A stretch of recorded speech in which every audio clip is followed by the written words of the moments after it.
Amis chasseurs, bonjour. Alors comme je vous avais dit dans une vidéo avec l'acteur qui passe à la campagne. Bon, donc je disais nouvelle vidéo. Je vous avais dit dans une précédente vidéo pendant que j'étais à la traque, si ça vous intéressait que je vous présente les armes que j'ai actuellement chez moi, enfin celles auxquelles j'ai attaqué à chasser au tout début à l'âge de 16 ans, jusqu'à l'heure d'aujourd'hui. À savoir que je n'ai jamais revendu d'armes. Et chaque fois que j'ai racheté une nouveauté, oui, enfin une nouvelle carabine ou un nouveau fusil, j'ai toujours gardé l'ancien. Au prix que ça se revend en occasion, ça fait pas gagner grand chose. Donc, bon, j'en ai pas 50 non plus, mais bon. Donc je vais commencer par vous présenter ça. Donc je vais commencer par vous présenter le premier fusil de chasse que j'ai eu pour mon brevet des collèges à mes 16 ans. Alors j'ai été nul à l'école à l'époque, enfin pas si nul que ça finalement, mais j'étais pas mal nul à l'école et je devais redoubler ma troisième et ma mère m'a dit en me déposant au brevet des collèges, une petite anecdote entre parenthèses, mais elle me pose devant l'école, elle me dit écoute, si tu réussis ton brevet, je t'achèterai un fusil de chasse. Je n'y croyais guère, on n'avait pas trop les moyens, donc j'y croyais pas vraiment. Puis elle insiste, elle me dit si t'as intérêt à bosser, t'as intérêt à l'avoir, ne déconne pas. Sinon, pas de fusil. Et c'était mes 16 ans, j'avais mon permis de chasse, je voulais chasser l'année suivante, enfin l'année qui arrive, quoi, mais bon. Donc je me suis un petit peu sorti les doigts, comme dirait l'autre, j'ai pris au sérieux, puis j'ai eu le brevet, sachant que je redoublais quand même. Donc j'aurais pu le passer l'année d'après. Donc j'ai redoublé pour rien. Donc j'ai eu le brevet. Et donc j'ai eu la fierté de dire à ma mère, bah, non c'est bon, j'ai eu le brevet. Maintenant on va à l'armurerie. Donc on va passer à l'arme en question. Alors j'ai ramené toutes mes armes ici. Hein, là où il y a une ancienne armoire à fusil en bois. Qui est, et puis celle-là maintenant, je stocke là un peu comme ça pour dire que pour la vidéo. Et puis j'ai les carabines à plomb, mais j'ai un coffre, une armoire blindée qui est cachée, enfin qui est planquée par là que je ne veux pas montrer, bien entendu. Donc là, premier fusil de chasse.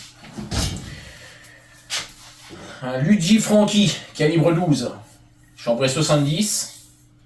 Bon, il a vécu, hein. Ça fait maintenant 31 ans que je l'ai. Donc je vais bien vous montrer que tout est ouvert, tout est machin. Donc je vois que j'ai nettoyé la dernière fois. Il y a l'huile qui coule à droite et à gauche. Mais il est propre, donc je sais pas si on voit bien. Donc il a déjà vécu, hein, on voit le bronzage, tout ça sur les canons, et il serait bon à refaire, hein, surtout de ce côté-là, parce que bon, alors ça c'est usé parce qu'on le tient tout le temps comme ça, à la traque, machin, ou même au poste. Là, pas pareil, hein. Voilà, comme ça des fois, machin, bon, il a un peu vécu, comme dirait l'autre. Je le prends maintenant socialement quand je vais à la traque, bah, hors les deux mois que j'ai passé, mais quand je traque habituellement, je prends le fusil, ou bah, quand on va au petit gibier faisan, pigeon, canard éventuellement, je n'y vais quasiment plus, donc on peut pas dire qu'il a tiré énormément. Il a tiré beaucoup au début, parce que pendant mes 3 premières saisons de chasse, premières années de chasse, j'ai chassé qu'au fusil, donc j'ai vraiment attaqué par ça. Alors j'ai voulu prendre un juxtaposé par rapport à un superposé, parce que, alors il y en a qui aiment pas, il y en a qui aiment bien. Moi, à l'époque, pour moi, le fusil de chasse, on va prendre pour un vieux con, mais le fusil de chasse, c'était le vieux 12, hein, le vieux juxtaposé des anciens dans le temps, avec la crosse. Alors il y en a qui ont la crosse anglaise, là c'est la crosse demi-pistolet, en chaîne, classique, puis alors très léger. Alors l'avantage c'est que moi, à 16 ans, 1m50 et les boîtes, hein. J'étais petit comme tout, je suis 1m76 maintenant, mais j'ai grandi après 18 ans. Donc le fusil quand je l'avais à l'épaule, hein, t'imagines bien que ça traînait presque par terre. J'ai exagéré un peu, mais ils se foutaient de ma gueule, les collègues de l'époque. Donc, ouais, donc ça, j'ai pris les fusils là. Alors, j'avais le choix entre un Merkel, à l'époque, hein, pareil, en Juxta, et celui-ci. Alors, l'autre, le Merkel tout neuf, bon, les fusils neufs, c'est dur à ouvrir, à fermer, à manœuvrer. L'autre faisait 3,5 kg, celui-là fait 2,8 kg seulement. Pour l'époque, c'était déjà très léger. Et bah, j'arrivais mieux à manœuvrer, à le manipuler, puis 2,8 kg, à se promener, parce qu'à l'époque, on allait au petit gibier, on traquait les faisans, machin, toute la journée. Bon, comme 3 pommes, ouais, tout bien à l'époque, j'en chiais, quoi. J'en ai chié à l'époque. Et donc, le fusil, les légers, c'est bien. Mais alors, qui dit léger, dit, et on rassort, je sais pas si on voit un canard, qui dit léger, dit recul imposant. Ça claque. Celui-là, moi, je tire au maximum de la 40 grammes, semi-magnum. Hein, en chambrée 70, ça passe, après au-delà, ça passe plus. Mais donc, la 40 grammes, mais c'est des conneries. C'est des conneries, hein. 36 grammes, c'est largement la bonne cartouche. Moi, je tire Winchester. Il m'arrive de tirer de la Décathlon, mais bon, de la Winchester ou de la Tunette. J'en ai un peu qui traînent là. Bon, je mettrai peut-être les cartouches après. Donc, Winchester ou Tunette. Et à balle, la balle, par contre, le fusil là, je me souviens qu'à l'époque, j'ai loupé énormément à balle. Je parle à balle, hein, au chevreuil, parce qu'on tirait les battues au chevreuil. Les sangliers, je n'ai pas tiré. Mon premier sanglier, c'était au bout de la 3e saison. Un machin d'à peu près 130-135 kg qu'on a retrouvé une semaine après. On l'a retrouvé en entier, machin, avec la balle dedans. Il y en a un qui s'amusait à l'ouvrir et tout. Hein. Il a été rempli d'astigos, mais énorme, énorme. C'est dommage, on l'a pas retrouvé. On n'avait pas de bon chien à l'époque. On n'avait pas. Bon, c'est tout. On l'a retrouvé une semaine après. J'étais content de savoir que je l'avais eu, que je l'avais pas loupé, mais bon, c'était dommage. Quoi. Premier sanglier, c'est dommage. Et donc, au fusil de chasse. Et après ça, justement, on en vient que la 3e saison, donc je te dis, petit gibier, machin, abattu, je tirais les balles, et à balles, il portait pas. Il portait pas bien les balles, surtout les Brenneck. Pourtant que la Brenneck, elle est réputée, hein, elle est réputée. Alors après, ça dépend des marques, hein. Parce que la Brenneck, c'est une marque à la base, mais il y a plein de manufacturiers qui font de la Brenneck, hein, si on veut bien. Elle a été reprise par moult marques. Et donc, je tirais, ouais, mais c'est pareil, c'est du Décathlon, mais à l'époque, les Brenneck du Décathlon, c'était des merdes. Enfin, moi, mon fusil, il les portait pas. Je tirais un chevreuil à 25 mètres. Un fusil, tu vas me dire que 25 mètres, c'est bon, ça tue, hein. 25 mètres, la balle était entre les pattes. Mais alors que je visais vraiment dedans, quoi.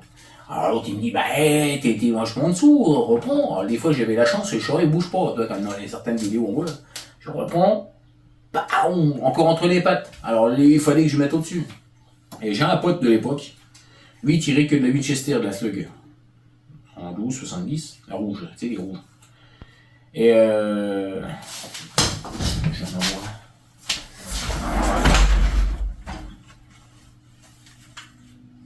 Voilà.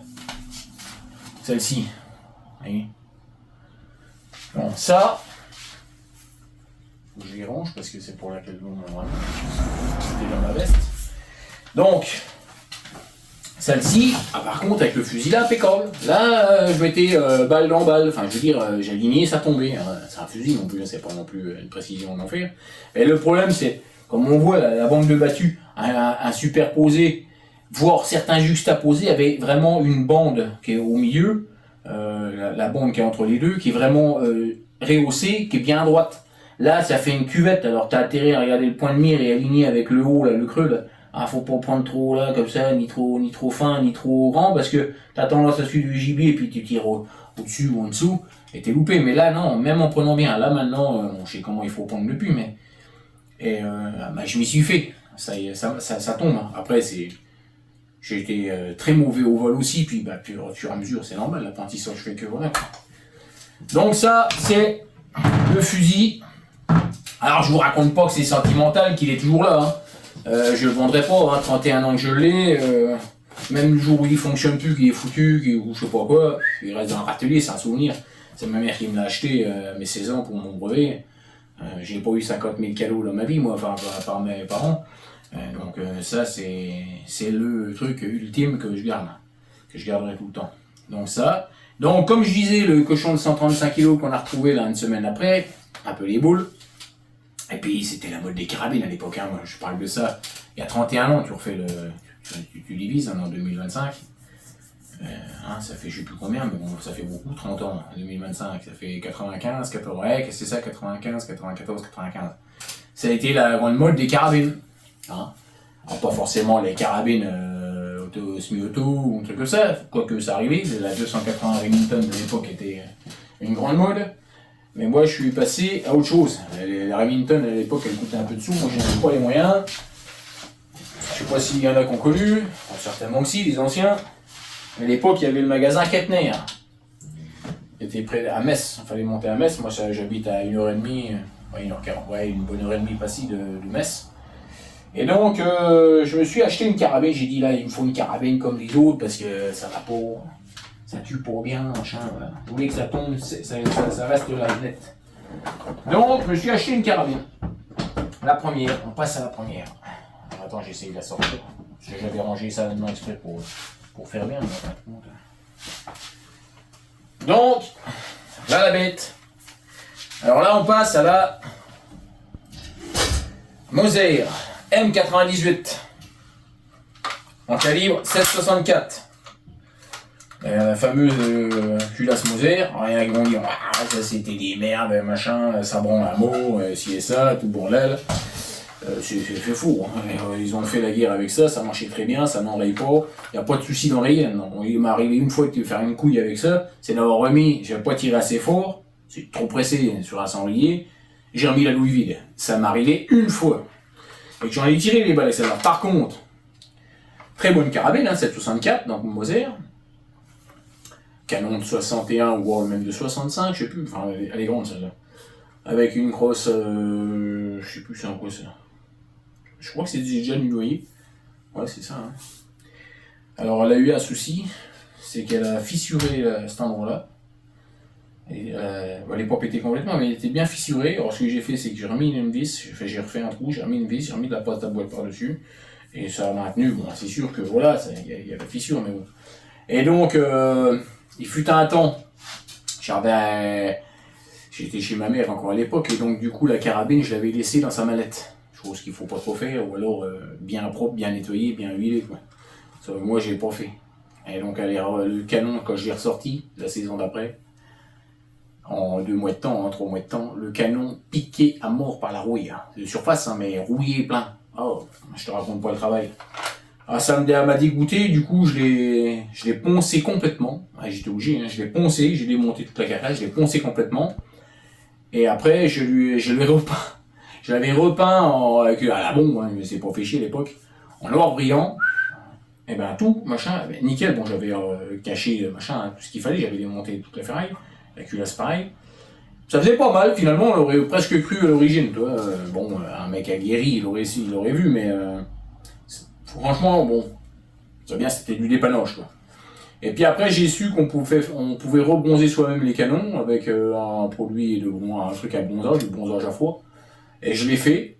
Alors j'aurais dû insister, parce que c'est en plusieurs passes, hein, j'ai fait au moins 5 passes. C'est pas mal. Mais je pense que j'aurais dû en mettre une ou deux de plus. Ça aurait vraiment fait plus noir. Là, elle est bien, mais bon, on voit encore presque le métal en dessous, si tu veux. Ça fait, tu vois un peu le gris en dessous. Mais c'est pas mal, hein. Et du coup, elle a pu rouiller depuis. Elle a pu rouiller. Donc, avec la hausse réglable, alors moi, je l'ai acheté sans lunettes. Là, ça a été arrivé après ça. J'ai toujours tiré qu'avec sans lunettes. Alors, il y a double détente. En réalité, la détente de derrière, c'est le stécher. Pour rendre sensible la première détente. À peine t'appuies, c'est pour aller à l'affût ou à l'approche. Et puis vraiment tirer un animal posé, machin, tac. Vous savez ce que c'est. Donc du coup, j'avais ça. Et moi, alors là par contre, je me suis pas fait cette carabine-là. Je le dis, très bonne carabine, hein, mais en battu. Elle m'allait pas, elle montait pas l'épaule. Puis Kettner. En Kettner, ils vendaient une carabine, c'était un magasin. Hein, c'était, tiens, comme si t'allais au Decathlon acheter une carabine, quoi. Donc les armuriers de l'époque, rien à branler. Si tu fais pas le stécher, la détente, il y a vraiment du jeu. C'est hyper long. Donc ça, faudrait que je le fasse régler. Mais j'ai loupé tout. Elle m'allait pas à l'épaule. Ouais, elle venait pas. C'était pas naturel. Fallait que je redresse, que je raligne avec la mire, le point de mire, la hausse et le gibier. Hein, donc 3 points alignés. Si j'en alignais un ou deux, là, C'était la mire dans le sanglier, paf, c'était loupé, c'était les chevreuils, c'était loupé. J'ai tué quelques sangliers avec quand même. J'ai même fait un doublé. Mon premier doublé c'était avec celle-ci. Mais alors, j'ai tiré 5 balles pour en avoir deux. Hein. Bon, le premier est tombé, le deuxième machin. J'ai retiré le premier parce qu'il s'est relevé. Je l'ai reloupé, je retire une balle, je reloupe. Et il retombe, c'est impeccable, et je reprends un derrière, et puis bon, là c'est tout, c'est bon, ouais. J'en ai fait deux, j'étais hyper content. Le truc qu'il y a, c'est qu'il aurait fallu que je mette un point rouge ou une optique dessus. Parce que c'était là-haut, c'est le machin, et le fait de l'inclinaison de l'accroisseur, ça se fait maintenant, tu vois, l'armurerie, la règle, il te fait tout ce qu'il faut. À l'époque, moi j'avais pas une thune, le minimum. Ça, j'ai payé ça, que je raconte pas de conneries, 2600 francs. On parle en francs. 2600 francs, ça fait quoi, 330 balles à l'époque, 340 balles, 350 balles, euros. Donc va chercher une carabine à ce prix-là aujourd'hui, à 350 euros. Neuve, je crois, neuve. Donc ça m'a fait une paire d'années. J'ai été vraiment longtemps avec ça, parce que bon, j'avais le fusil, la carabine, j'estimais qu'au moins il y en avait assez, quoi. Je veux dire, il n'y avait pas besoin de 7,64, calibre très bien, le premier calibre magnum de l'existence, qui bref. Je ne le savais pas, je l'ai appris il y a quelques années de ça. Calibre Magnum. C'est un mini Magnum, tu vois bien, mais ils ont dit que c'était. À l'époque, ils disaient que c'était un calibre Magnum. Donc bref, 7,64. Donc pas mal. Sanglier, chevreuil, même le cerf, faut bien placer ses balles, hein, c'est tout, hein, c'est toujours pareil. Hein. Si on tire comme un con une balle de gigot, ça reste une balle de gigot, ça fait du dégât. Et le bestiau reste pas là, comme un 30-06, comme machin. On va pas faire le débat des calibres, parce que sinon on va passer 6 mois là-dedans. Donc là, la bête, la 7,64, donc ma deuxième arme que j'ai achetée. Et ça, je l'ai acheté au bout de la 3e saison de chasse. Ouais, c'est ça, 3e saison. Donc après, par la suite, j'ai remis une lunette de mixte, hein, une 1.5.6.42. Juste avec il n'y a pas de point rouge qui s'allume dessus, c'est juste une croix avec un petit. Ouais, juste une croix. Bon, c'est une grosse croix, hein. Enfin, elle est fine au milieu, mais vraiment sur les côtés. J'avais acheté ça pas cher, c'est une colle en marque Barska, c'est pas terrible ça. J'ai mis ça pour habiller la carabine, parce que. Et puis je la prenais au tout début, quand j'ai racheté l'autre carabine, j'ai gardé celle-là et j'avais récupéré la lunette pour aller à l'approche. Approche, affût, en tir d'été. Pour tirer les renards, tout ça. Ça m'évitait, les balles sont pas très cher sur les 64. Et puis ça me permettait de la conserver, enfin je l'avoir gardée pour rien, quoi. Donc je m'en servais à l'approche. Les renards, les conneries comme ça, même un chevreuil, n'importe, hein, même un sanglier, tout ça. Hein. Ça tue. Quand justement l'optique va bien, impeccable. C'est impeccable. Donc ça c'est la deuxième. Donc après, par la suite, en voyant que je loupe quand même pas mal avec ça, hein, j'ai loupé les sangliers de ma vie, des sangliers énormes. Je me souviens être invité une fois à une chasse, un sanglier qui me sort dans les pattes, et puis en pleine, dans un parc, avec 360 à tirer autour de moi, cuvette, dans un vallon, donc pas de danger, je pouvais tirer assez loin, mais les bulles, il est dans mes pattes, à 20 mètres, le sanglier, un machin de 150 kg, sans mentir, hein. Un machin énorme. J'ai tiré les 5 balles, il y a 5 balles, c'est un chargeur 5 coups. Je ne sais pas ce que j'ai branlé, mais j'ai loupé, j'aurais fracassé la carabine contre un arbre, j'ai dit c'est pas, elle est pas précise, c'est pas possible, c'est une merde. En fin de compte, les copains ont tiré avec, dans une cible, n'importe quoi, nickel. Elle m'allait pas. Donc par la suite, je me suis mis à la recherche d'une carabine, et j'avais un copain qui m'avait prêté une Winchester, une 270 à pompe. Il m'avait prêté ça, putain, elle me tombait super bien. Elle allait vraiment bien. La pompe, j'aimais bien. Alors c'était pas la grande mode, mais je m'en foutais de la mode un peu. Moi, c'est surtout que c'était un 270. C'est bien, ça tue, hein, le copain, il en a tué avec ça. Oh là là, il en a flingué. Moi, je te jure que là.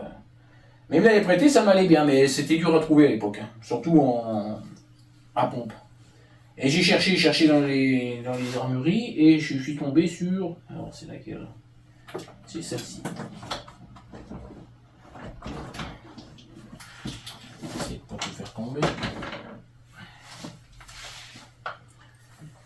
Sans lunettes, hein, tu l'aurais entendu. La lunette est arrivée après. Alors là, on passe sur une barre Browning en 270 WSM. calibre qui venait de sortir à l'époque. Ça faisait 2-3 ans que c'était sorti. Je connaissais pas trop. J'avais entendu parler, mais sans plus. Et quand je suis allé voir, moi j'ai dit je voulais une 270, voire 280, un truc, même une 300, mais toi, je voulais une 300, mais bon, j'avais pas un gros budget.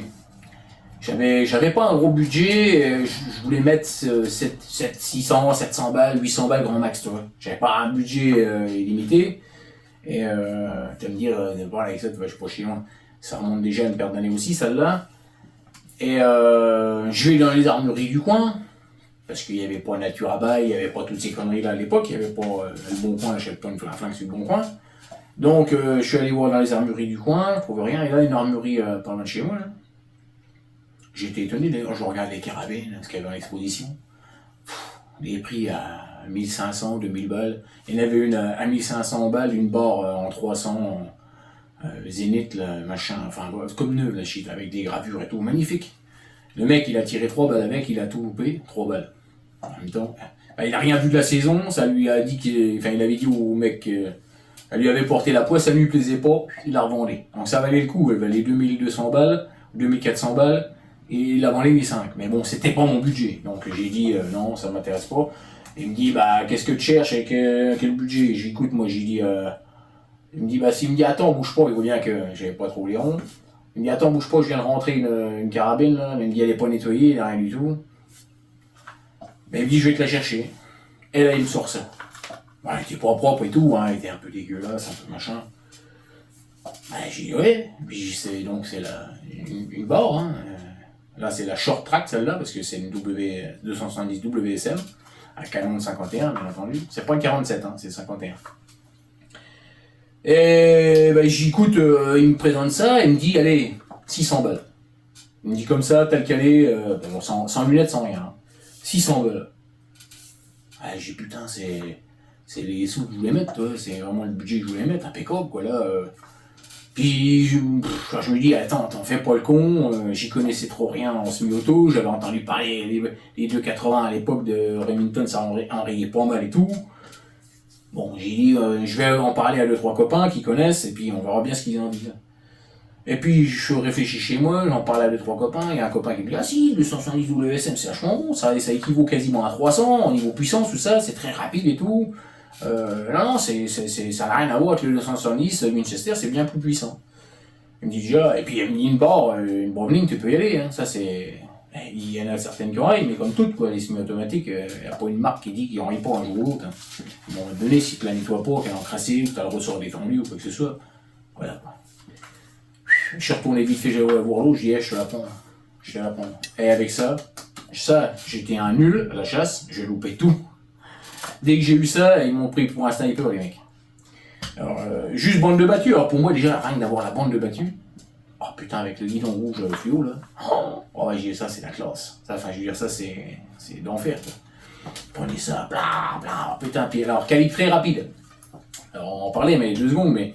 Donc, 270 WSM, c'est quasiment du millimètre seconde. Si ce n'est avec certaines munitions, on est au millimètre seconde. Il y en a qui vont dire que n'importe quelle balle, n'importe quel calibre, il faut corriger. Ben, je vais te dire qu'avec ça, si le bestiau va pas très vite, t'as pas besoin de corriger. Après, si ça cavale à fond les gamelles et que le bestiau est à 100 mètres, ben, la correction n'est pas énorme non plus, parce que moi je vais te dire, j'ai déjà fait un doublé de sanglier à 200 mètres. On chasse dans les grands ballons, donc aucun danger.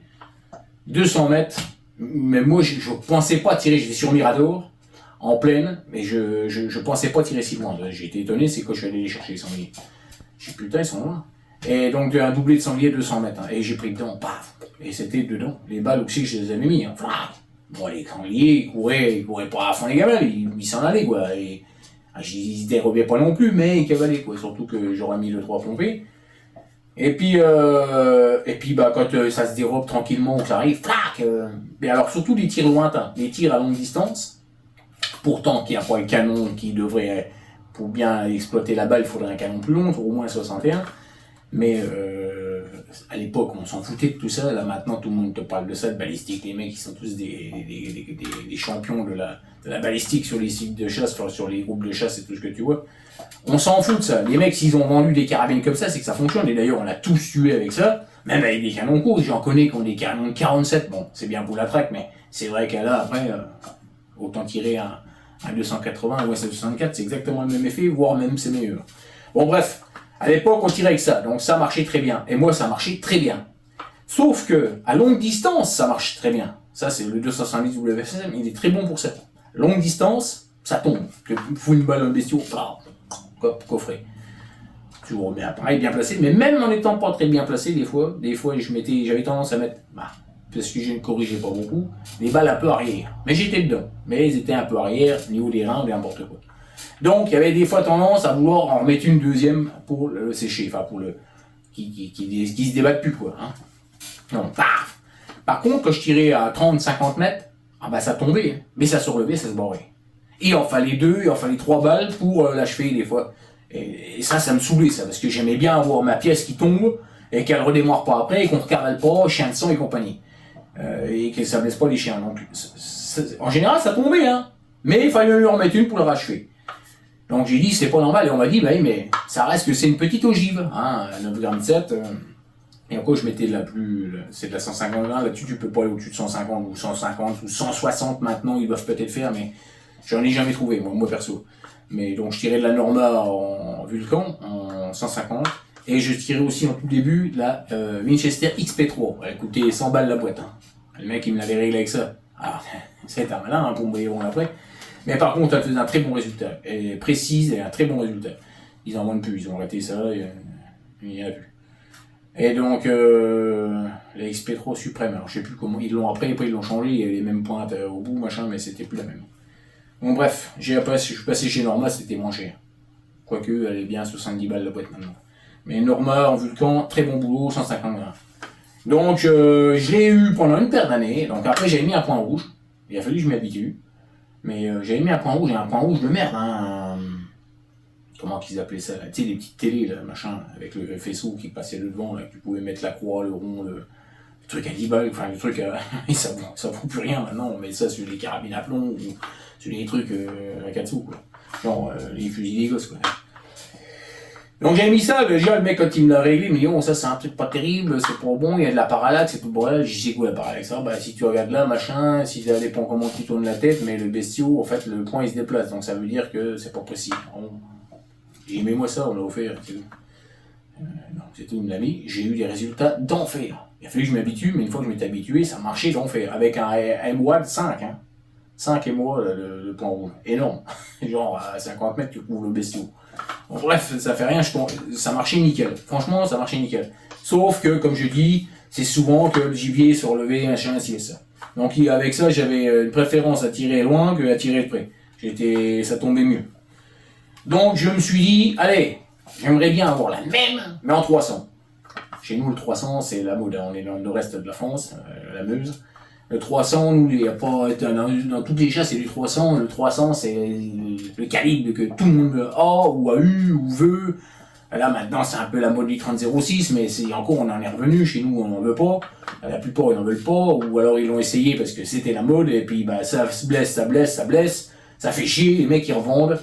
Encore un que j'ai vu hier qui a demandé une blazer en 30-06. Il en a une autre en 300, il la garde. Donc, on voit bien que. Donc, ça.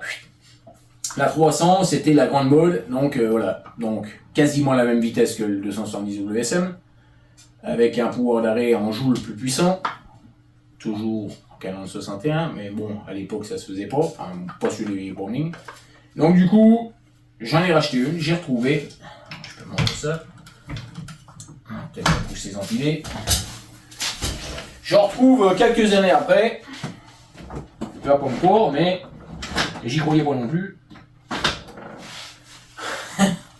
Je retrouve la même, une barre Browning, et tu sais quoi, chez le même armurier, au même endroit. Le même endroit, le même armurier, j'y retourne, mais peut-être 7-8 ans après, si ce n'est plus. Hein. Je cherche ça dans les occasions, toujours pareil, hein, il n'est pas trop long, à l'époque, il pas trop de thunes. J'en ai pas forcément beaucoup plus, enfin si, un peu plus maintenant qu'avant, mais... Donc, je cherche une 300 cop, enfin une barre comme ça, parce qu'elle m'allait très bien, ça allait super bien, c'est pas très lourd pour une carabine, c'est pas les premières barres, hein. Ça c'est une MK2, ça, hein. J'ai pas eu ultra montré, mais bon, je vais montrer celle-là, c'est pareil. Donc, toi, avec La languette, c'est vrai qu'il n'y avait pas sur les autres carabines, les autres marques de carabines, les Benelli, les Winchester, qui pourtant c'est les mêmes carcasses, c'est les mêmes culasses et tout. Il n'y avait pas la languette pour réarmer, ça c'est bien pratique. Le chargeur inamovible. Au début, ils étaient amovibles les chargeurs, après c'est interdit. Les 280, il a fallu qu'ils soient modifiés, tout le bordel. Donc sur les Browning c'était comme ça, sauf qu'avant ils s'ouvraient pas autant que ça, donc c'était chiant, ça s'ouvrait jusque comme ça je crois. Et puis c'était lourd les premières, les MK1, ça c'est les MK2, celle-là aussi. Elles étaient lourdes, mais lourdes. Là c'est vachement rien à voir, hein. Il y a 2 kilos de moins hein, sur la carabine, je suis sûr. Donc j'ai pris ça, j'ai repris la même, c'est identique la même. Hein.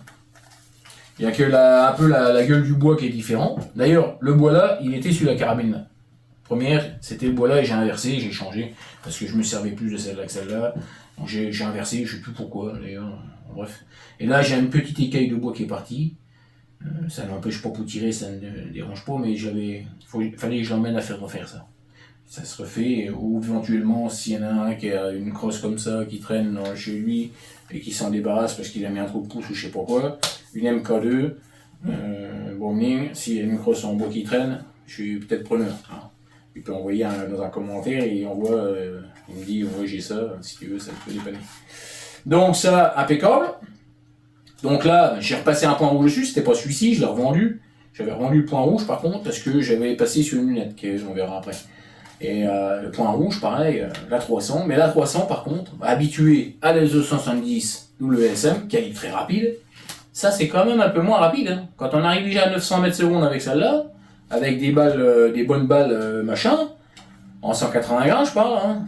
Là on n'est plus en 150 grains, en 180 grains qu'elle est réglée. On peut monter à 220 grains, mais c'est bien, mais à courte distance, sous bois, en battu, à 30-50 mètres, c'est bien. Nous, on tire, chez moi, on peut tirer à 10 mètres, comme on peut tirer à 150, voire 200 mètres, en toute sécurité, comme je le dis tout le temps, parce qu'il y en a qui vont dire « Ah, ils vont tirer trop loin ». Tout dépend du terrain. Et on va pas tirer un cerf à 200 mètres. Un sanglier, machin, un chevreuil, pareil, on tire pas si loin que ça. À moins d'être surposé, machin, sur une canne de pêche ou sur un piquet de parc, ça m'est arrivé. Avec la 764, posé sur un piquet de parc, 180 mètres, balle de coup, j'ai pas fait exprès. Je suis allé voir, j'ai cru qu'il était tombé depuis en premier, j'ai cru que j'avais mis une balle dans le cul, en fin de compte, non, balle dans le cou. Sans lunettes, sans rien, j'ai pas de lunettes. Bon, bref. Donc ça, j'ai pris ça, et ben au début, je rattrapais pas le coup. Et ben on m'avait dit, il me dit, ah ben non, si tu corriges pas ton tir, si tu prends pas de vent, tu seras derrière, tu louperas. Putain, c'est pareil, à 900, 950 mètres secondes, l'autre elle est à 1000 mètres, c'est pas, ça joue rien. À mon cul, hein. Premier jour que je l'ai, premier jour de chasse. Donc le mec il me dit ça le matin, en discutant, très bien, il me dit ça. On arrive au poste, je tombe sur un super poste, en plaine et tout, près du nuée, sorti du bois. Oh bah là, un sanglier qui me sauve. Ah putain, puis j'avais pas mis de point rouge encore, hein. Je l'avais juste une bande de battu, c'est tout. Le lac il passe, machin, puis il me passe pas trop loin, 50 mètres au début. Je le prends, plaum, putain il tombe pas. Je le reprends, plaum, putain il tombe pas. Et là, je repense à ce qu'il me dit le gars. Prends le vent, faut prendre le vent. Et là je repense à ça. Ça va, il est en pleine, hein.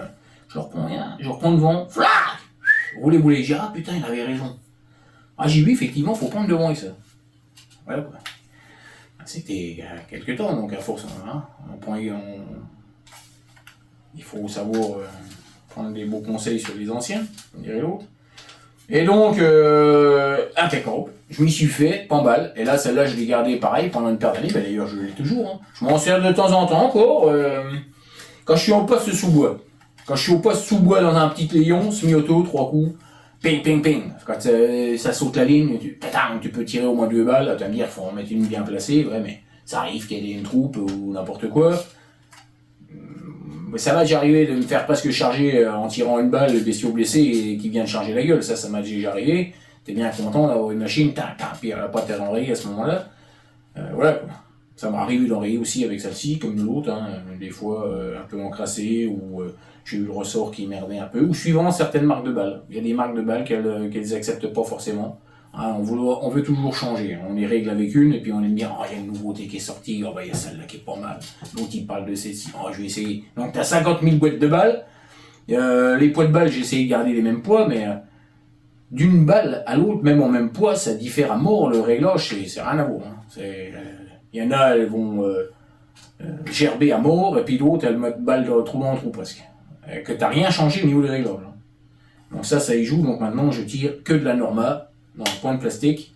Je me suis fait passer pour un con sur un site sur internet parce qu'il y en a un qui m'a dit oh, faut tirer de la Vulcan en Norma, en 300. Alors moi j'étais quasiment sûr que ça, enfin j'étais sûr et certain de moi que ça n'existait pas parce que j'avais fait un pari avec un gars une fois comme quoi que ça existait justement et l'autre il me dit non ça n'existe pas en 300, la Vulcan n'existe pas. Et puis depuis quelques temps ils la font. Donc je l'ai vu sur internet hein, parce qu'on me l'a montré parce que j'y croyais pas. Il y a la Vulcan maintenant, mais moi je tire de la pointe plastique en Norma sur quasiment toutes maintenant. À part c'est la 764 parce que je crois qu'ils la font pas en pointe plastique, ils font que la Vulcan. Bon bref. Donc j'ai passé à celle-là pendant une paire d'années, et très bien, ça m'arrangeait bien. Bon à la fin j'en rayais quelques fois, machin, ça m'a un peu énervé. J'aimais bien, mais bon j'avais. Alors après j'ai passé du point rouge, alors ça c'est un Olufsen, hein, c'est le concurrent le petit là, c'est le concurrent du M point. Ça vaut 2-3 fois moins cher et ça fait le même boulot. Hein. Enfin franchement c'est nickel. Un 2 MOA, truc électronique pour régler. D'enfer, nickel. Donc là j'ai mis ça, mais avant j'avais un autre point rouge, après j'avais mis une lunette dessus, une lunette qui fait une lunette point rouge. Alors là c'est la première fois que je passais sur une lunette de battu, hein.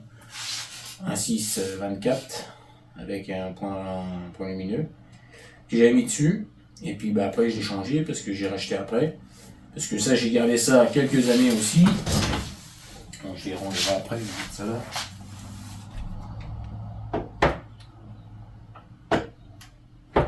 Tombe. Donc ça, c'était jusque 2019, 2020, 2019 ou 2020, je sais plus. Je crois que c'est 2019 que j'avais ça et que ça me satisfaisait largement avec la tiraille là. Et donc c'est plus ce qu'il y a là. Et après, j'avais vraiment envie de me faire un plaisir, c'était de m'acheter une carabine neuve parce que ça c'est de l'occasion, hein, à part le fusil et la 764 qui a été acheté neuf, le restant c'était des occasions. Donc c'est bien, hein, ça fait le boulot. Hein. Mais j'avais envie, bah, comme tout le monde, hein, à un moment donné, on va dans l'armurerie, on bave devant les carabines, devant les armes en général. J'aime bien la chasse, mais j'aime aussi, je suis passionné d'armes aussi, j'aime bien. N'importe quoi. Avant, quand j'étais plus jeune, le must de la... Bon, on reprend. Parce que plus de batterie sur le téléphone. Je m'en suis aperçu bien après.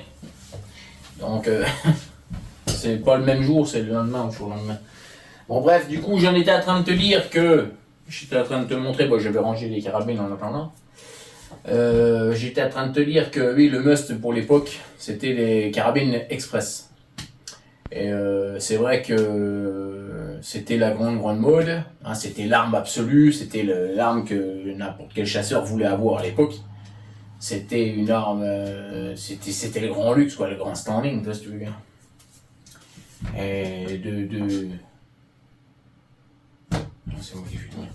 Deux coups de carabine sur un fusil, quoi, si on veut bien, donc c'était vraiment le top, quoi. 9.314, 30 air blazer, 8.57 JRS moins puissant, et tous les calibres comme ça, quoi. Après, il y a d'autres calibres aussi, mais bon, c'est des balles qui sont relativement lentes, très lourdes, lentes. La convergence des canons fait que c'est pas précis, hein, au-delà de 45-50 mètres pour les meilleurs d'entre eux, les deux balles, quand je dis bien les meilleurs, c'est 5 cm, bien souvent, les décors entre les deux balles quand elles sont pas trop mal réglées. Bon, donc ça, si tu veux, j'en suis revenu, quoi. J'en suis revenu parce que c'est bien en battu. En battu sous bois, le mec qui a ça, et si je chasserais vraiment que sous bois, à tirer à 25-30 mètres, grand maximum. C'est certainement ce que j'aurais acheté par la suite. C'est vraiment... maintenant, on trouve des moins chers, on trouve de l'occasion.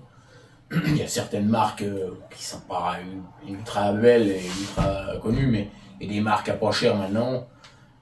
Moi, j'irais même que pour la track, un express, c'est très bien. Un express, un mixte. Pour la track, c'est pas mal. C'est dommage, hein, foutre un bel express avec une crosse en bois, tout ça, magnifique pour aller foutre dans les épines. Non, là, on va exagérer. Ça fait chier, ça fait du bruit. Donc du coup, je disais, ouais, donc non, voilà, ça c'est... Mais j'en suis revenu, donc du coup, je voulais passer... ça a été la mode, la mode des express est passée. Et puis en 2019, je crois, 2019, là, je suis passé à... Tintin. Toujours pas sponsorisé, hein. Mais c'est toujours la même marque. J'aime bien et je trouve que c'est du bon matos. Alors après, je vais vous expliquer que vous allez me dire que pas forcément, mais bon. Donc là, je me suis acheté, donc avec la mallette et tout, hein, qui était fournie avec, une Maral. En 300, j'ai gardé le calibre 300, parce que le 300 chez nous, ça nous plaît bien. C'est bien qu'il y ait la mode, il y a eu la grande mode du 30-06 qui j'affectionne pas particulièrement, je sais pas si j'ai dit avant, j'en sais rien, mais bon, bref, 30-06 c'est pas trop mon truc. Moi c'est plus le 300, donc on est resté sur du 300. En canon de 56 parce que bien tombé l'année où j'achète la carabine là, ils arrêtent de faire des canons en 61, ils standardisent un peu les canons, ils font 4 calibres, 9,62, 300 WS, 300 Winchester Magnum, 30-06 et 308. Voilà. Ils font les 4 calibres là. Moi je voulais un 8,68S. Je crois on pouvait l'avoir en option avant. C'est fini, puis de toute façon c'est des balles hors de prix. Alors c'est un très bon calibre, mais c'est hors de prix, puis il va t'en tirer un choré avec un 8,68, il reste pas grand chose. Hein. Bon bref. Donc je me suis rabattu sur le 300. Le 8,68 ou 338 Winchester Magnum, hein. C'est kiff. C'est un des deux calibres qui m'aurait plu. Donc, je suis resté donc en 300 et j'ai pas eu le choix du canon de 56 de long. J'ai remis un frein de bouche, ce qui fait qu'on croirait que c'est un 61, mais ça n'empêche que ça ne compte pas, le frein de bouche ne compte pas comme canon, hein, parce que déjà il n'est pas fileté et puis il est beaucoup plus large. Le trou est beaucoup plus gros que la sortie vraiment du canon. C'est pour atténuer le recul. Hein, ça cogne un peu le 300 quand même, faut dire ce qui est, ça se coupe en mal. Bon, voilà, tout est relatif, hein. Moi je trouve que ça va bien, mais pour certains ça cogne. J'ai mis ça plus pour embellir, mettre une option sur la carabine. Voilà, j'ai mis la boule aussi en bois. Donc là c'est la version plaquette bois. Donc j'ai mis ça, le frein de boule. Alors par contre le son, il revient, le son du coup, il revient vers soi, et donc du coup on a l'impression que ça claque plus fort. Ça fait plus de bruit. Donc là, c'est bien avec ça, normalement, de tirer avec un casque ou les bouchons d'oreille. Parce que c'est vrai que ça claque. Moi, des fois, j'emmène les gosses avec moi, ils ont des oreilles qui sifflent. Donc maintenant, je remets le casque. Bon, bref, du coup, voilà, j'ai mis ça. Donc en 300, canon de 56, canon flûté. Belle crosse en bois, en noyer, là, c'est pour le coup, elle est vraiment belle. J'ai mis donc la boule bois qui correspond. Donc celle-là c'est la wood, je crois qu'ils appellent. Enfin celle à l'époque ils faisaient soit de plaquettes bois, soit de plaquettes alu avec des gravures qui étaient franchement pas au bord. Ah, attendez, je reviens. On klaxonne.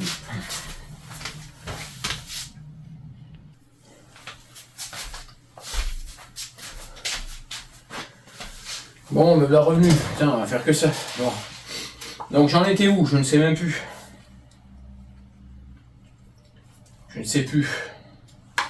Ouais, donc je disais qu'il y avait ou la plaquette bois ou la plaquette aluminium avec des gravures qui étaient franchement pas terribles.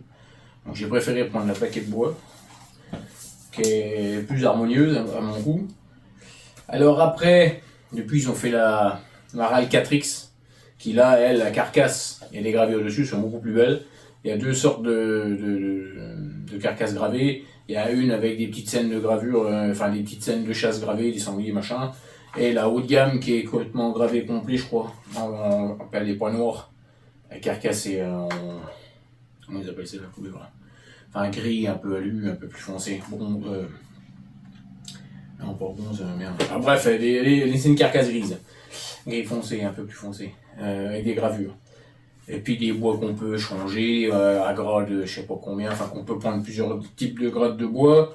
On peut changer la longueur du canon, on peut vraiment prendre à la carte ce qu'on veut. Donc il y a moult possibilités.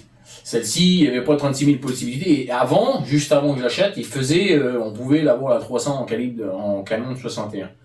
Et manque de bol, moi l'année où je l'ai acheté, c'est pendant 2 ans ils ont arrêté parce que ils avaient les armureries avaient toujours la carabine en modèle de Dexpo, ou enfin ils avaient 2-3 carabines en stock. Il y en a une, elle était en 9,62, le canon était trop court, ça n'allait pas, ou alors le bois n'était pas beau, ou alors c'était une crosse synthétique, ils voulaient une crosse bois. Donc quand elle était en 30,06, il y avait un truc qui n'allait encore pas, ou c'était une culasse à gauche, machin. Bon bref, du coup, les armuriers, c'est des coltinés tous sur le dos. Et il fallait qu'ils passent une commande à chaque fois pour tel type. Donc c'est la machine qu'ils avaient en rayon, ils se la coltinaient quoi. Donc et du coup, ils ont dit stop, on arrête, on fait 4 calibres, des longueurs de canon standard en 56, et puis point barre. Et ici ils sont revenus depuis. Bon bref. Donc alors j'ai eu un souci avec celle-ci, j'ai eu plus qu'un souci. En fait, en réalité, c'est la deuxième. C'est pas la première, c'est la deuxième Maral que j'ai. La première, je l'ai eu la première saison. J'ai tiré quelques balles, tout va bien. Et puis, à un moment. Et donc, on va y arriver. Ah oui, donc j'en étais. Il y aura certainement les coupures, on verra bien.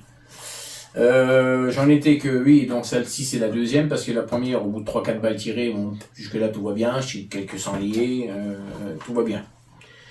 On passe un peu de temps, quelques mois, enfin pas quelques mois, puisque dans la saison quoi, mi-saison, moi je tire pas beaucoup non plus, hein, pour pas dire. Moi je tire une boîte par an à tout casser, une boîte et demie, hein, quand ça va bien quoi. Quand je tire 30 balles par an, c'est déjà pas mal. 30, 40, allez, vraiment quand c'est une belle saison quoi, tu vois. Et que j'ai loupé pas mal surtout. C'est quand ça tombe, ça tombe. Ouais. Il tire qu'une balle. Bon bref. La carabine, je fais mon premier triplé de sanglier. Alors, les choses exceptionnelles, enfin moi c'était mon premier, donc exceptionnel. Une troupe qui passe, machin, magnifique, en pleine à 35 mètres, ça me sort. J'épargne le premier qui, je me suis dit, alors au début j'en vois qu'un, un énorme.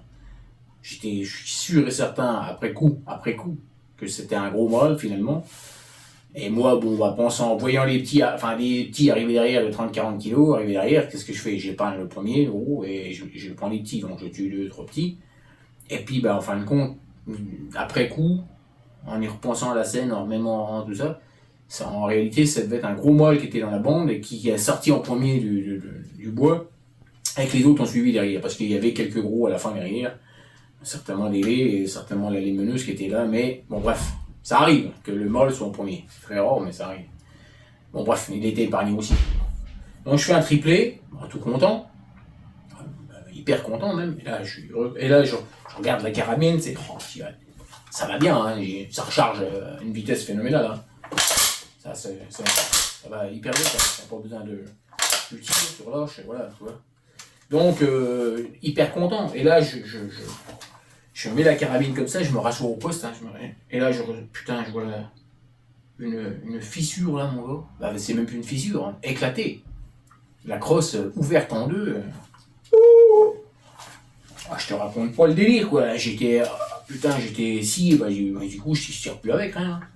Je ramène à l'armurier du coin, hein, il faut que je l'ai acheté. Je lui montre le truc, il me dit t'es pas tombé, machin, tout ça. J'ai dit non, il n'est pas tombé, en tirant.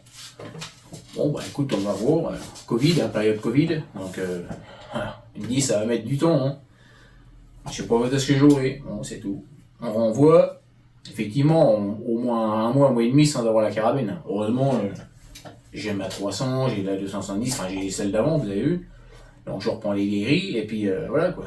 Et puis là, il me rappelle, au bout d'un mois et demi, pas loin de 2 mois, il me rappelle, il me dit c'est bon, ça y est, j'ai ta carabine. Nickel. Une crosse remise dessus, neuve, qui correspondait à peu près le bois, avec le fût, hein, mais pas si beau que ça, franchement pas si beau. C'est voilà, coup de bol, le week-end d'après, je la reçois le vendredi, le samedi on retourne à la chasse, oh putain, il y a la rivière juste à côté, là, en face de chez moi. Il y a la rivière, il y a un petit bourteau, il y a un château, avec, je vais à la chasse là-dedans. Un sanglier arrive, le gosse avec moi au poste, le sanglier, il vient droit sur nous, un gros mâle. Putain, mais j'étais avec le gosse, j'ai dit le machin, mais nous faut foncer dessus. Bon, je le prends, paf, je le fasse, je loupe. Je le reprends en plein travail, blam, Redmo. Ah, mais j'ai heureux comme tout, le gosse, t'as vu, le loup impeccable. Je regarde la carabine, putain, rééclaté encore une fois. La crosse repétée pareil. Ah bah, direct, je prends la photo, je renvoie par téléphone à l'armurier, je dis regarde ça, pas du boulot, regarde ça. C'est quoi le délire? Je vous avez pas testé ou quoi? Il me dit si, on a tiré avec et tout se passait bien. J'ai là, 2 balles. Alors je sais pas si elle a éclaté la première ou la deuxième, j'en sais rien. Attention, la crosse était toujours éclatée, enfin de nouveau éclatée. La deuxième fois, déjà. Je renvoie, il me dit oh ouais, on est pas près de la ravo. Bah j'ai vu, ça fait déjà 1 mois et demi, 2 mois que j'attendais, fait chier, j'aurais pas de la saison la carabine. On reprend la vieille. Hop, c'est tout. J'ai déjà en tué 1 ou 2 avec la vieille parce que j'ai fait une bonne saison, cool. C'est tout, il me ramène la carabine, 3e crosse. Alors là par contre la crosse, envoyée, mais franchement pas de veine, rien, en bois de palette quoi. On appelle ça du bois de palette nous chez nous. Ouais. Franchement pas terrible quoi. Mais bon, j'y allais après tout, ça fait la 3e qui me met dessus, voilà, il a pas trop eu le choix. C'est tout quoi, voilà, je la prends. Je retourne là, hop, à la chasse où je suis là, il y a mon village. Reposté dans le bois, machin, sur un petit mirador, à la ou partout, puis ça mitraille de partout, j'ai dit, ça va bien sortir à moi. Oh putain, un pio qui arrive là, à 15 mètres, même pas 10 mètres. Et là, je l'entends arriver. Oh, il s'arrête. J'attends. Il sort la ligne. J'attends le temps de lever. Paf! Cuit. Alors, j'ai heureux comme tout. Et là, je regarde la carabine, j'ai tiré qu'une balle. Là. Putain, encore éclaté. Oh, j'y sais pas vrai. Ah bah là, j'ai dit, tu sais quoi? Je me suis demandé s'il y avait pas un problème de canonnerie avec la culasse, ou je sais pas. Il y a un problème. Ça peut pas péter. Ça peut être la crosse qui pète parce que le veine du bois n'est pas bon, ou ça a mal été taillé. Mais là, le mec, il est retaillé, machin, il regardait s'il y avait pas un truc qui a gêné, il avait vraiment regardé, le mécanisme et tout, voir s'il y avait pas un bout de ferraille qui était pas bien mis et puis qui tapait dans le. Mais non! Enfin, d'après l'armurier, non, il avait tout regardé, tout ça. J'ai dit là, c'est pas normal. J'ai dit, moi, j'en veux plus. C'est pas compliqué, j'en veux plus. Moi, j'ai dit la carabine, tu la reprends, j'en veux plus. C'est la 3e crosse qui pète. La 4e, ça va faire pareil, on va faire que ça. J'ai dit, moi, la garantie, il va bientôt plus être garantie. Après, c'est démerde-toi, quoi. Au prix que ça coûte une crosse, quand pour les risque d'en remettre une pour qu'elle repète après. Alors, peut-être que. Alors, pour moi, elle avait un souci. Parce que quand tu tirais, mon gars, ça cognait. Là, pour le coup, le frein de bouche, je l'ai mis, mais ça me secouait la gueule. Mais je sais pas ce que c'est qu'il y avait, mais ça n'allait pas, il y avait un problème. Je l'aurais pris dans la gueule, la caramel. Il dit, j'en veux plus. Bon, il me la reprend. Il me la reprend quand même. Et là, il me dit, je vais voir avec Browning, qu'est-ce qu'on peut faire. Mais il me dit là, soit pas possible. De toute façon, ça sera pour la saison prochaine. Enfin, donc dans l'été, hein, le temps que tu reçois la carabine. Parce que là, on arrive janvier, février.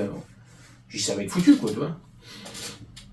Oh putain, même pas 15 jours après, il me rappelle, il me dit c'est bon, j'ai ta carabine.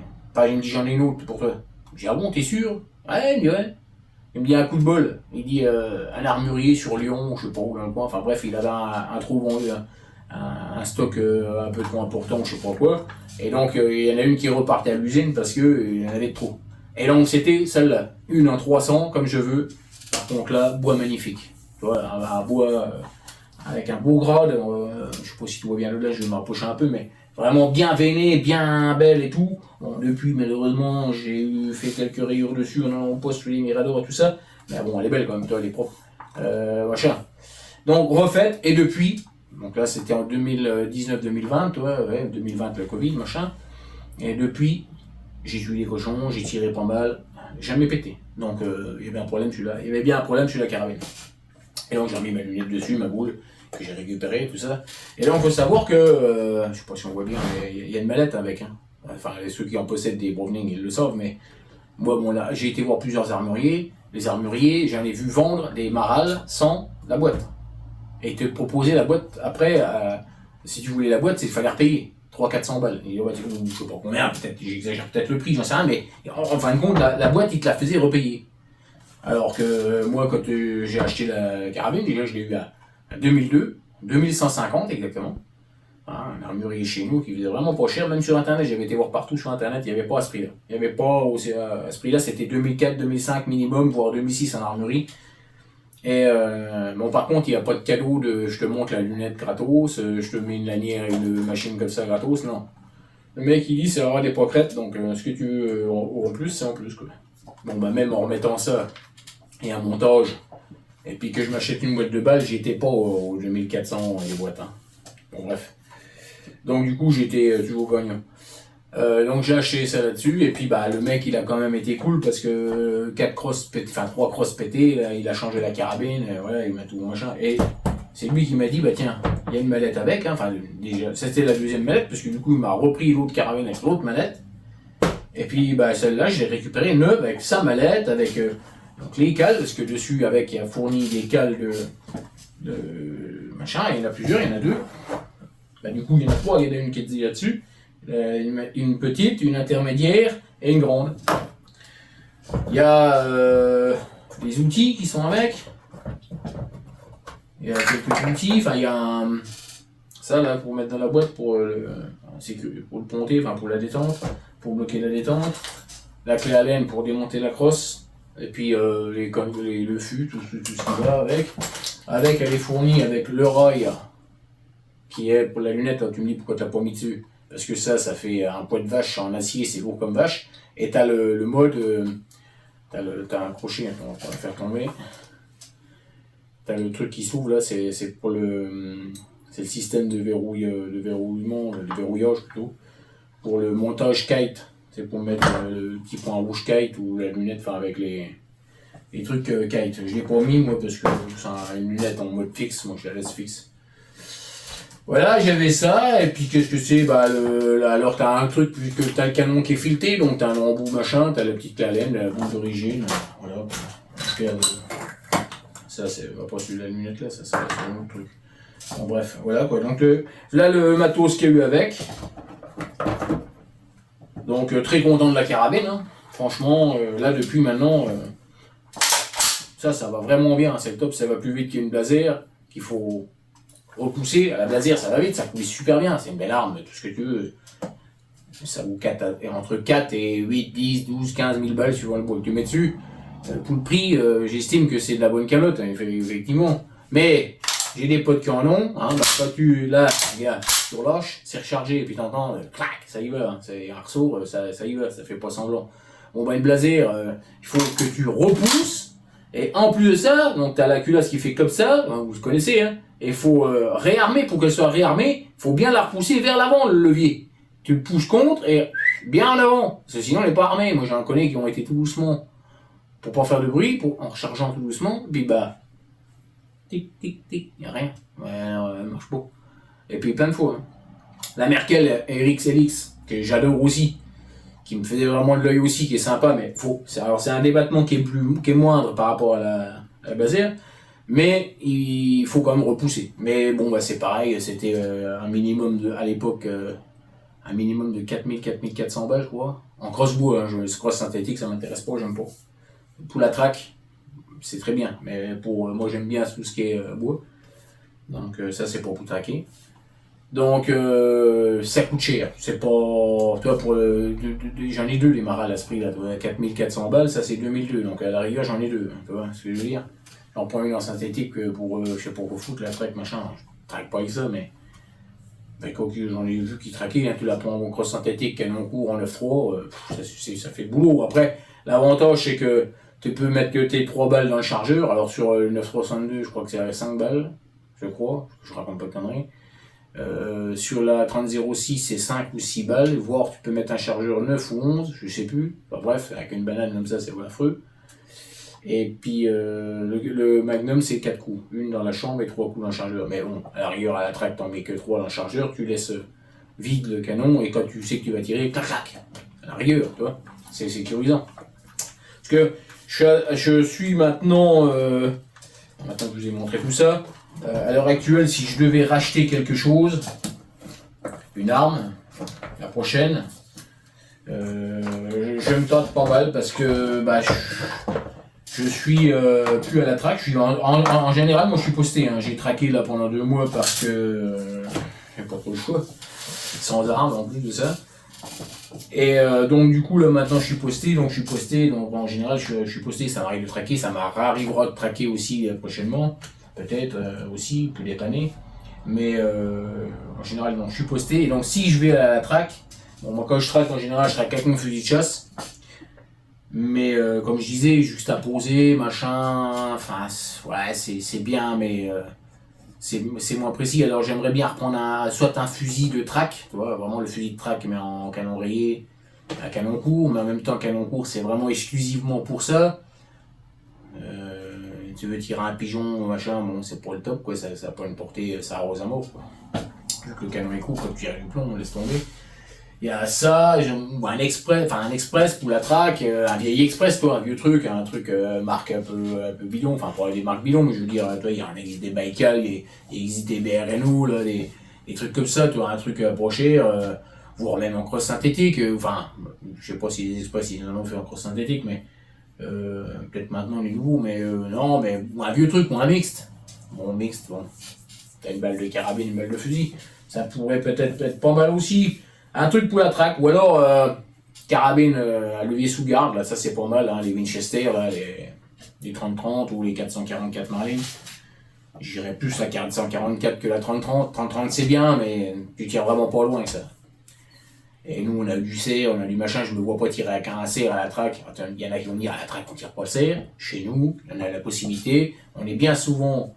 Il y a quasiment jamais personne dans le bois, voire si on est sous bois, c'est en extrémité de la chasse, hein, on entoure le bois, il y a les trackers sont dedans, et nous on est posté tout autour.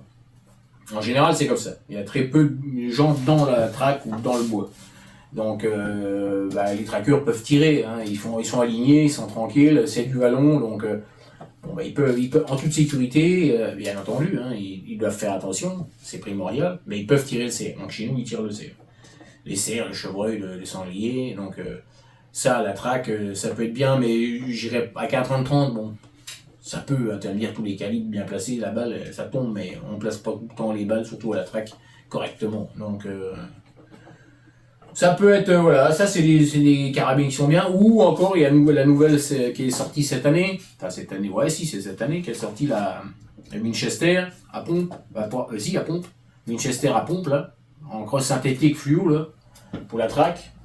En 962, ça c'est ça avec le machin à pompe, c'est bien. Tant qu'il n'y a rien, que tu traques et tout, le canon vide. T'es tranquille, t'es en sécurité, il n'y a même pas de question de mettre la sécurité ou quoi que ce soit. Tu charges pas, t'es juste dans le chargeur. Et puis dès que tu vois que ça bouge en roncier, tac, tu pompes. Tu pompes, paf, hop. Quand je dis ça bouge en roncier, c'est une expression, hein, c'est vraiment on tire pas tout ce qui bouge. On est pas en train de. Ça bouge, paf. Non. C'est des inconnus, ça. Mais ce que je veux dire, quoi, t'as vite fait d'armer le machin. Donc, il y a des possibilités que je suis en train de me dire. Alors, vous, qu'est-ce que vous prendrez? Mettez en commentaire ce que vous en pensez, des armes que j'ai, de ce que. Il y en a qui vont me dire ça c'est de la merde, le 300 c'est pas bon, les calibres et compagnie, je vais en entendre parler. Ce que nous on pense chez nous, nous on est vraiment dans le 300 par chez nous, beaucoup, 9300, 962, la traque 9314 en express, machin, 3006, il y en a un peu par chez nous, hein, c'est sûr, mais on n'est pas trop. Il y en a il y en a plein qui ont acheté au début, la mode, et ils en sont revenus. Ça blesse pas mal, bon bref. Et puis l'avantage c'est que nous, t'as oublié tes balles, ça arrive, hein, ça c'est la hantise de tout chasseur, hein, t'arrives au poste, oh putain, j'ai oublié la boîte de balles, ou j'ai oublié les balles dans mon lot de veste, machin, parce que là ça caille, ou aujourd'hui il pleut, j'ai pris une autre veste.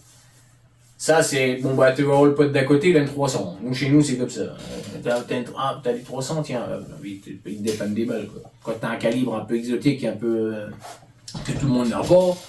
Toi, avant, c'était le 64. Avant, il y avait énormément le 2,80, 7,64. Ça, c'était le calibre qui avait le plus répandu par chez nous dans le temps. Quand je dis dans le temps, c'était il y a une trentaine d'années, 25-30 ans. 47 ans, donc tu vois bien, quoi.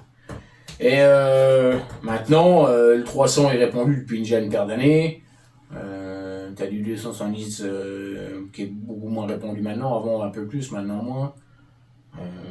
Tu vois, quand j'avais la WSM, la 270 WSM, tu trouves pas beaucoup de gens pour te dépanner en balle. T'oublies, t'es niqué, quoi. Au pire, tu vas chez Jardy Leclerc du coin, parce qu'ils vendent des balles, ils va te dépanner, t'as intérêt à te manier le cul, mais voilà. Sinon t'es niqué, quoi. Donc voilà, mettez en commentaire, mettez un petit pouce bleu si vous avez apprécié la vidéo, un commentaire pour dire ce que vous en pensez, et puis dire, voilà, qu'est-ce que vous reprendriez pour la track, quel genre d'arme, hein, peut-être que j'oublie des trucs, ou ce que vous prenez et qui vous va bien. Et puis n'hésitez pas à partager, à liker la vidéo, et puis voilà quoi. Comme je disais, parce que j'ai refait la fin de la vidéo, parce que j'espère que ça filme, là d'ailleurs, je vais pas faire que ça. Mais du coup je disais sur l'autre vidéo, moi si vous attendez, alors la dernière vidéo que j'ai postée là, c'était la semaine dernière, où c'est que j'ai tué un sanglier. Bon bah la vidéo n'a pas fait énormément de vues, pour la vidéo. Alors je sais bien que c'est mon pieux gamin qui a filmé la scène, machin, et ça a été pas super bien filmé, c'est sûr. Mais bon, le gamin il a 11 ans, tac, vite fait, il a vu sanglier, déjà celui qui me l'a montré. Donc le temps qu'il se mette à filmer, ça a zoomé sur moi plutôt que le cochon, donc bon voilà. Mais bon, c'est dommage quoi.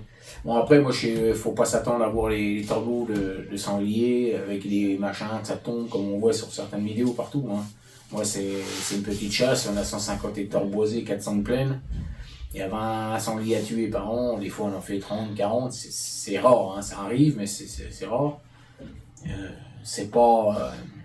En plus, moi je n'ai pas de GoPro pour l'instant, peut-être m'en acheter une, mais j'ai pas de GoPro, donc je peux pas filmer avec le téléphone en même temps que je tire et viser tout ça. Donc si j'ai pas mon piou qui filme à côté et qui pense à filmer au bon moment, c'est bien ce que... Voilà. Donc ça, j'ai pas les... Voilà, je peux pas avoir des vidéos de cinglés avec les tableaux de chasse et les sangliers qui roulent en voiture, voilà. J'aimerais bien, mais... Enfin, j'aimerais bien. Donc j'aimerais bien, mais je veux dire, j'aimerais bien vous montrer ça, mais à coup de temps en temps, ou voir comment ça se passe. Sauf que c'est pas si facile que ça.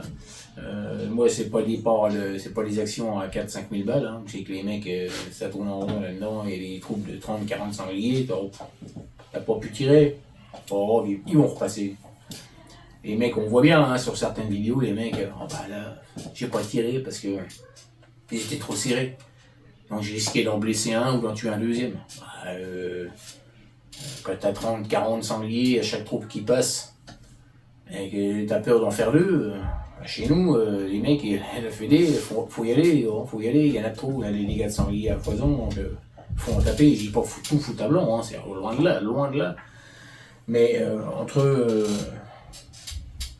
entre ce que je vois sur les vidéos, je me dis que, quand je vois les vidéos, je me dis qu'on n'est pas près d'être en pénurie de sanglier. Parce qu'il y a certaines chasses où c'est que ça fait tellement de la préservation, ça fait tellement attention, enfin, c'est très bien pour les autres d'à côté, hein, les choses d'à côté, mais ça fait en sorte qu'il y en ait toujours plus. Hein. On fait pas en sorte qu'on régule ou qu'on est à machin. On fait la promotion à dire partout que on est utile, les chasseurs sont utiles parce que si on n'était pas là, il y aurait trop de reproduction, il y aurait trop de sangliers ici et ça. Mais on joue le jeu de faire qu'il y en a toujours plus. Hein. Ça c'est clair et net, hein, moi je le vois. Les mecs n'ont pas le droit de tirer au-dessus de 50 kg, sauf si c'est mal identifié. Et encore que, il y en a qui n'ont même pas le droit de tirer les gros meubles parce qu'il faut en laisser, parce qu'il faut qu'il y ait des gros trophées comme ça. Il faut faire venir des gars qui payent hors de prix pour tirer les gros sangliers ou les gros cerfs. C'est pour ma vision de la chose, ça c'est de la chasse commerciale. La chasse, ça doit être, on doit faire en sorte de réguler pour que les paysans puissent cultiver leur culture sans avoir à être indemnisés par les chasseurs, parce que c'est le chat qui se mord la queue. Hein. Parce que d'avoir toujours plus de sangliers, hein, on fait en sorte qu'il y ait plus de sangliers pour pouvoir payer les boucles. Les boucles, bah, ça coûte cher, et puis les locations de bois, ils augmentent aussi. Hein. Donc, comme les locations, on met le paquet pour les avoir, parce que les mecs, les gros bonnets veulent avoir les gros bois, les grandes chasses, les grandes forêts, mettre le paquet pour les locations, bah, faut attirer du monde pour payer. Alors, s'il n'y a rien dans le bois, les gens viennent pas. Hein. Surtout si c'est cher. Donc il faut qu'il y ait du sanglier. Pour qu'il y ait du sanglier, on graine, à foison. On met des restrictions. Pas de lait. Ou alors si c'est une lait, c'est tant du kilo, c'est tant machin. C'est interdit les amendes, mais ça se fait quand même dans les sociétés. Eh, oui.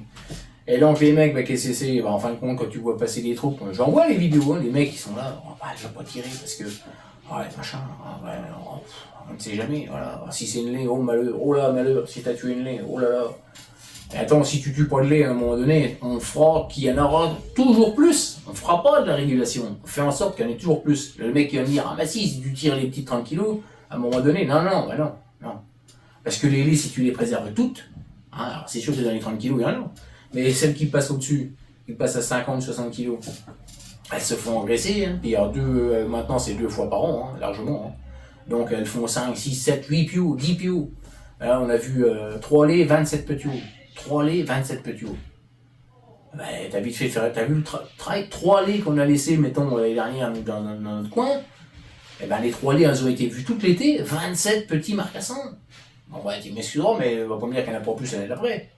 Donc, je dis pas qu'il faut tout massacrer, c'est pas vrai, c'est pas ça le débat, on est en train de parler de carabine, mais ce que je veux dire, c'est que, voilà, il y a moyen de tirer les sangliers sans qu'on se fasse engueuler parce qu'on a tiré une laine ou parce que il y en a un deuxième qui est tombé.